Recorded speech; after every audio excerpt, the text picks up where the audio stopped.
የሳዑዲ ንጉስ ሰልማን ሐበሻ ላይ በጧን ተአምሮ ላይ ምንም እንትን የለው። እሳቸውን ግን በየመድረኩ ታነሳቸዋለህ። ከንጉሱ በላይ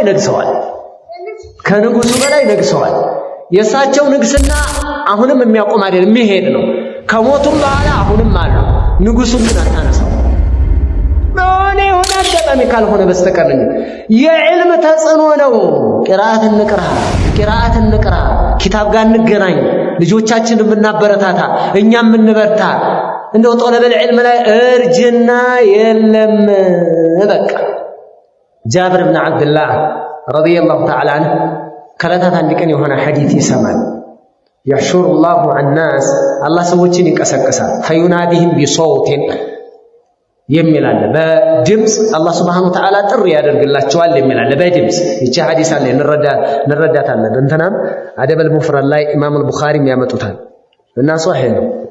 ሰዎች يحشرون يوم القيامة ይቀሰቀሳሉ። ሁፋተን ዑራተን ጉርለን ይህንን ሐዲስ ዝጋ ተያያዥነት ያለው ሐዲስ ይሰማል። ማን? ጃቢር። የሰማው ሰው ማን ነው? ይሄንን ሲሉት አብደላህ ብን ኡነይስ ነው ይባላል። አብደላህ ብን ኡነይስ ነው። የት ነው ያለው? ሻም ነው ያለው። ጃቢር ብን ዓብድላህ ታላቁ ሷሐቢ እሽተራ በዒር ወሸደ ረሕለህ ግመል ገዛ ለሱ ብሎ ግመሉን ገዛ፣ ጓዙን ጫነ፣ አንድ ወር ያክል ጋለበ ወደ ሻም። ለምን? ለመጠየቅ ይችን እንደ ሐዲስ ተሰቡት ለማድረግ ሄደ።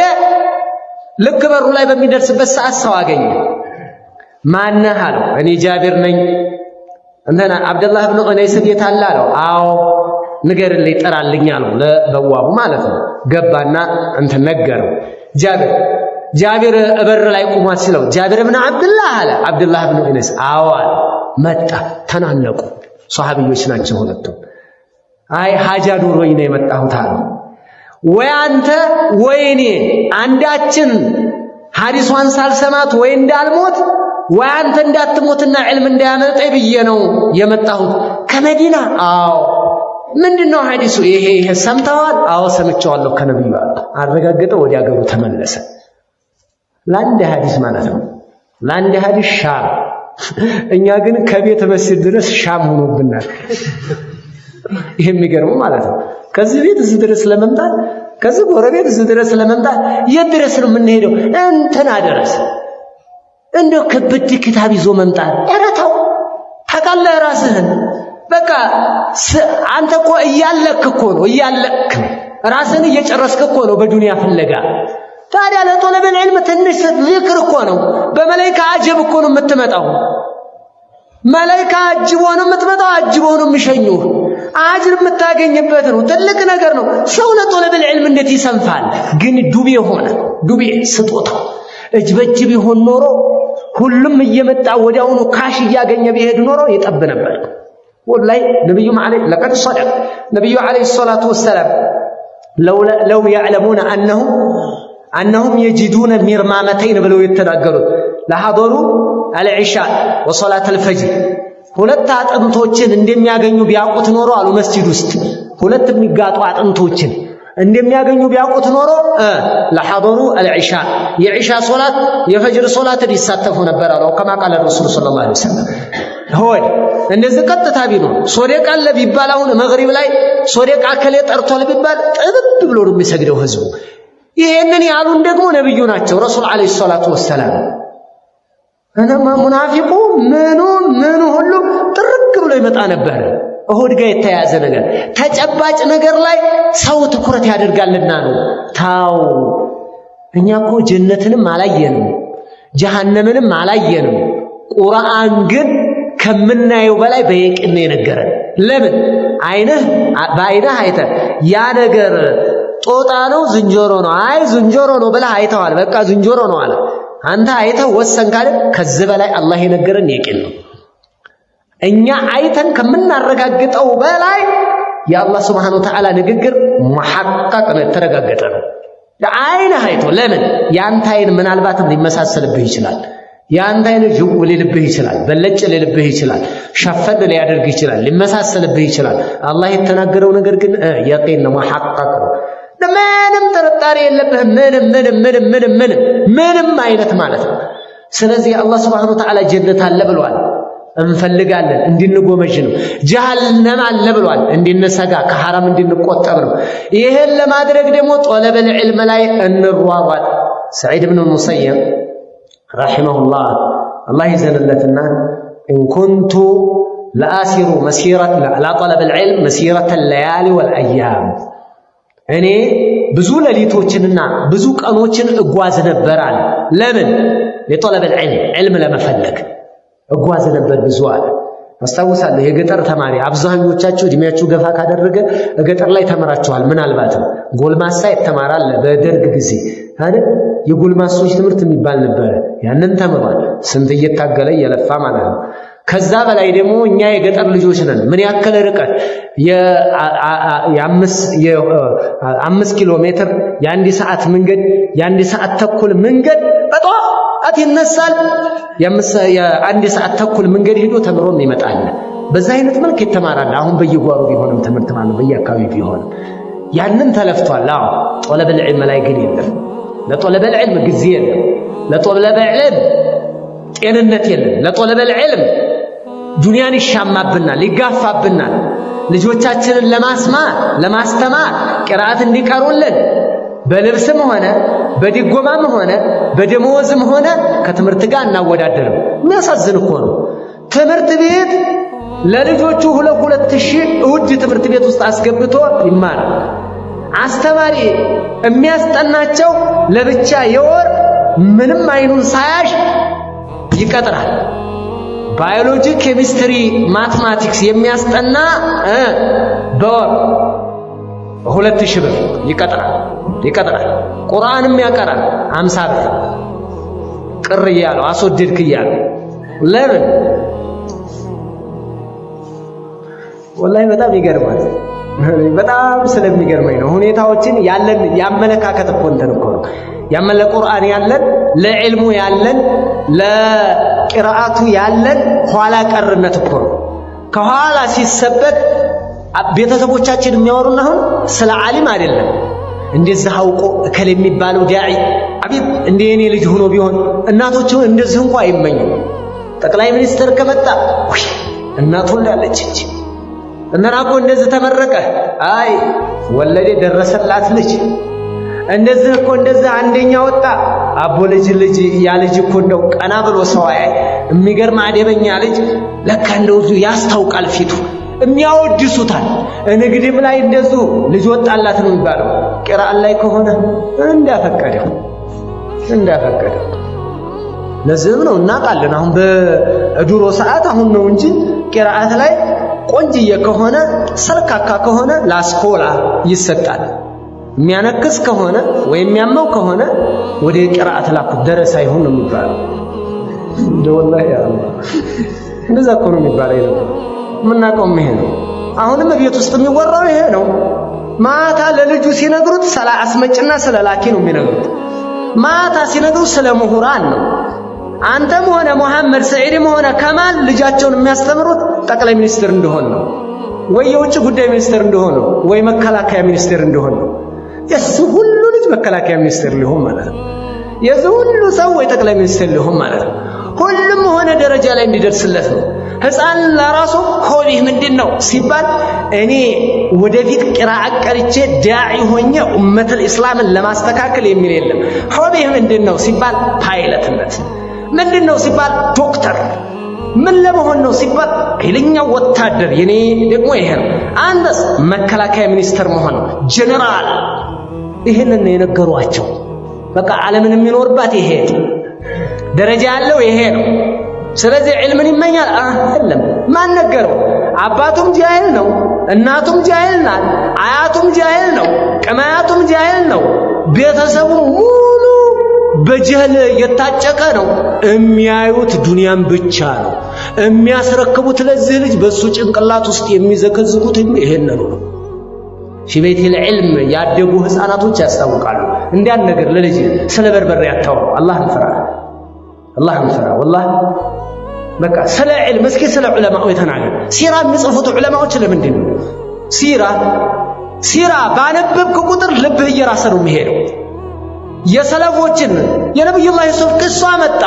ምንድነው? ተቅዋ ታገኝበታለህ፣ አላህን ትፈራለህ፣ አላህን ትገዛለህ። ጉዲ እንዲህ አይነትም ባሪያ አለ። ሴት ለምነው በር ዘግታበት የንጉስ ባለቤት እምታምር ንግስት ሴት ይሄ ሁሉ አድርጎ ጨክኗል። እንደዚህ ነው ጉድ ክብህ የአላህ ባሪያ እንደዚህ ነው።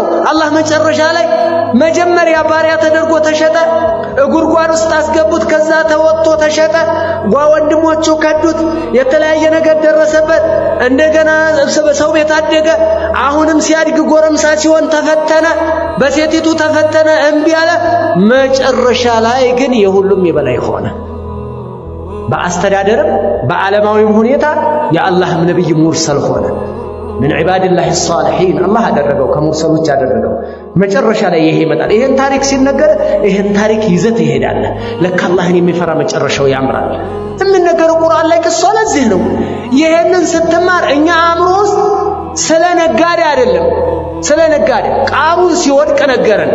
ቃሩን ትልቅ ባለ ሀብት ነው፣ የዘመኑ ባለ ሀብት በዛን ጊዜ ማለት ነው። ቃሩን ስለሱ ተነገረን። ፊርዓውን ከባድ ንጉስ ነው፣ የሚገርም ንጉስ ነው፣ የሚገርም አስተዳደር ነበረ። እነ ግብፅን ሲያንቀጠቅጥ የነበረ ማለት ነው። ነገር ግን ጥፋት ነው፣ ምንም ማለት ነው፣ ጥፋት።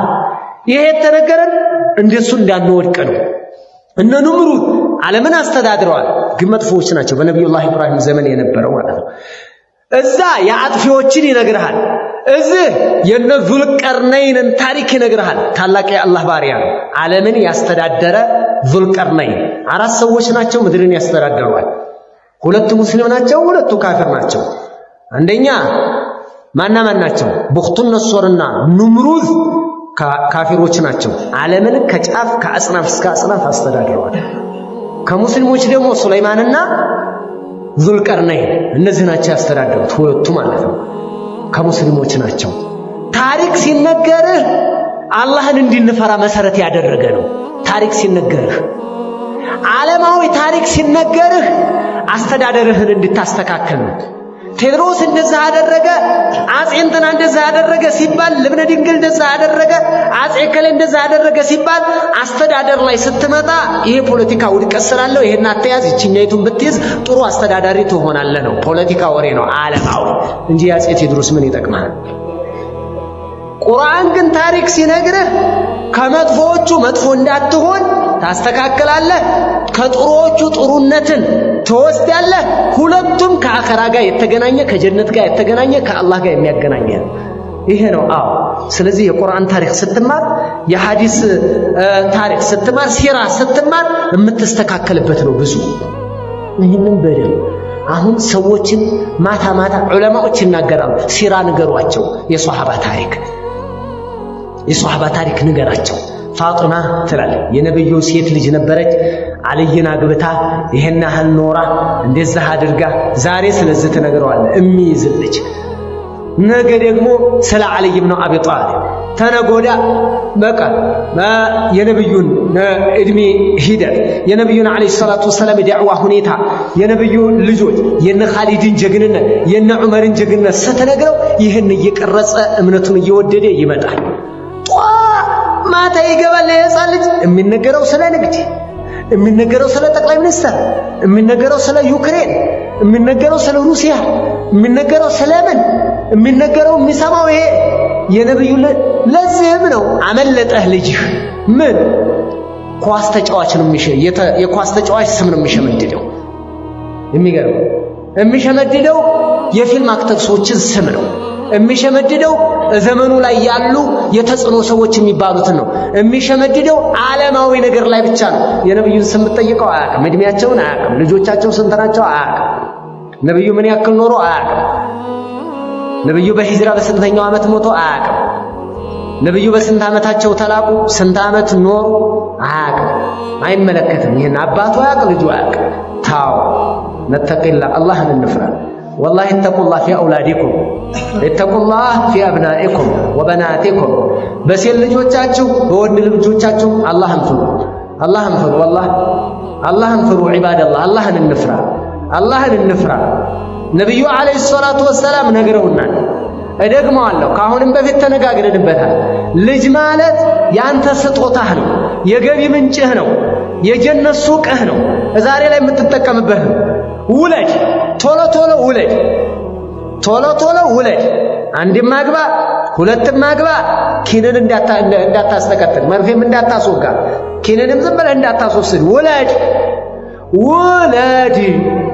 በቃ ውለድ አገባህ ውለድ ቆይ ልደራጅ ቆይ ቤት ልስራ ቆይ ሱቅ ለያዝ የዛን ጊዜ እንወልዳለን እስከዛ ኪኒንሽን ውሰጅ አትበል አላህን ፍራ እተቅላ ውለድ ልጅየው ሲመጣ ርዝቅ ይዞ ነው ዱብ ሲል እስከ ዛሬ ያንተና የሚስትህ ብር ብቻ ነበረ ኪስህ ዱብ ሲል የነበረው አሁን የሚስትህ ያንተ የልጅህ ዱብ ይላል ይመጣል አላህ ነው የሚያስበው በጀት የሚመድበው አላህ ነው አንተ አይደለም ምን አገባህና ትጨነቃለህ አንተ የሪዝቁ የህፃኑ ልጅ ባለቤት ማን ነው አላህ አንተን እያበላ አይደል እኔ ሩጬ ነው አትበል ሩጦ የማያገኝ ስንት አለ ሩጠህ እንድታገኝ ያደረገህ እሱ ነው አላህ ነው ሰበብ አደረገው ሩጫህን እንጂ አላህ ሪዝቅ ይዞ ነው የሚመጣው አግባ ውለድ ዛሬ ነገ አትበል አግባ ውለድ በሁለትም ውለድ አላህ Subhanahu Wa Ta'ala ይሰጣል ይረዝቃል በቃ ይረዝቃል ውለድ የወለድከው ልጅ ደግሞ ለመራባት ብቻ አይደለም እኛ የርቢ እንስሶች አይደለንም አንተ እምትወልደው በተርቢየተል እስላሚያ ልታሳድግ 6 10 50 ባለፈው የሰማሁት ሆስፒታል ማለት ነው እኛ ቤተሰቡ ሙሉን አለ ያንዲ የአባቴና የእናቴ ልጆች የኔም ልጆቼ ልጆቼ የወንድሞችም ልጆች የልጅ ሆነን 140 ደርሰናል አለ በጆሮዬ ነው የሰማሁት 140 ደርሰናል አለ ያንድ አባትና እናት ልጆች ወንድማማቾቹም ሲል ልጆቻቸው የወለዱት ባንድ ላይ ቤተሰቡ ገና እኮ አንድ እርከን ላይ እኮ ነው የዚህ ቤተሰብ ስንት ደርሷል 140 አንድ መንደር ሆኗል ማለት ነው አንድ መንደር ሆኗል ይህን ወልደ ዘመካከል ላይ ስታዩ አጥቢያ ደግሞ ሶላት የማይሰግድ እንኳን የለብንም ማለት ወላሂ በጣም የሚገርም ነው ስጦታ እኮ ነው ይሄ አላህ ስጦታ ነው ከላይ አመጣጥ ነው ዱዓ ታደርጋለህ ልጅህን በትክክል ታሳድጋለህ ሶከ ነው يقول النبي صلى الله عليه وسلم إذا مات ابن آدم انقطع عمله إلا من 3 صدقة جارية أو علم ينتفع به أو ولد صالح يدعو له نبي عليه الصلاة والسلام يا آدم ليس يموت سراو